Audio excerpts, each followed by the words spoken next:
আল্লাহ যখন কাউকে ভালোবাসে তখন তার শরীরে 4টি নিশানা পাওয়া যায়, অর্থাৎ 4টি আলামত যদি আপনার শরীরে থাকে মনে করবেন আল্লাহ আপনাকে ভালোবাসে। 4টি নিশানা। 1 নাম্বার হচ্ছে যার ভিতরে দ্বীনের সঠিক জ্ঞান আছে তাকে আল্লাহ তাআলা ভালোবাসেন। হাদিসের ভিতরে আসছে আল্লাহ রাসূল সাল্লাল্লাহু আলাইহি ওয়াসাল্লাম বলে দিয়েছেন, মান ইউরিদিল্লাহু বিহি খায়রান ইউফাক্কিহু ফিদ্দীন।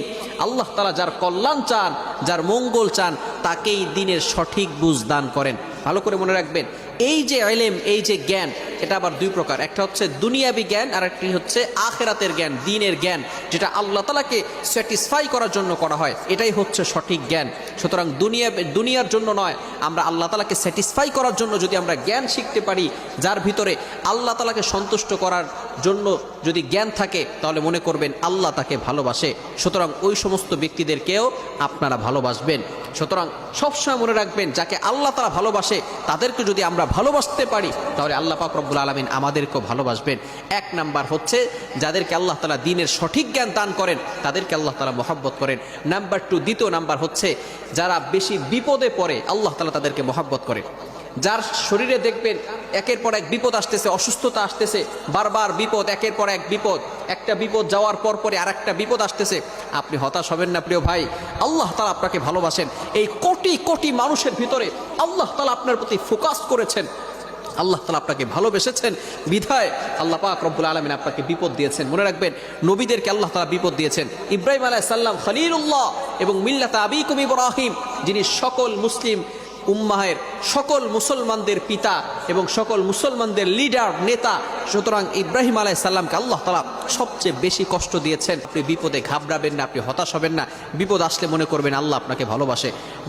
তৃতীয় নাম্বার হচ্ছে যাকে আত্মীয় স্বজন, রিলেটিভস যারা আছে, পাড়া প্রতিবেশী যারা আছে, তারা যাকে ভালোবাসে মনে করবেন আল্লাহও তাকে ভালোবাসে।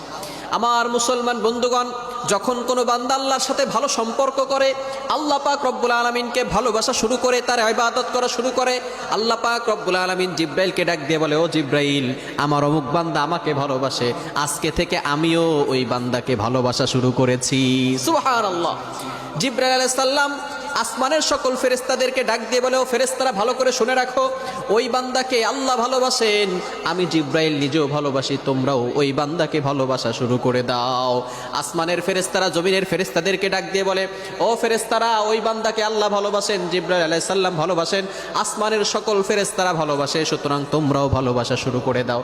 এরপরে দুনিয়ার ফেরেশতারা মানুষের সকল, পৃথিবীর সকল মখলুকাতের ভিতরে ঘোষণা করে দেয়, ও দুনিয়ার মানুষেরা, ও দুনিয়ার সকল মখলুকাত, তোমরা ভালো করে শুনে রাখো, অমুক বান্দাকে আল্লাহ ভালোবাসেন, আমাদের সর্দার জিব্রাইল আলাইহিস সালাম ভালোবাসেন, সকল ফেরেশতারা ভালোবাসেন, আসমান জমিনের সকল ফেরেশতারা ভালোবাসেন, সুতরাং তোমরাও তাকে ভালোবাসা শুরু করে দাও। সুবহানাল্লাহ। এবং 4র্থ নাম্বার হচ্ছে যারা ধৈর্যশীল, তাদেরকে আল্লাহ তাআলা ভালোবাসে।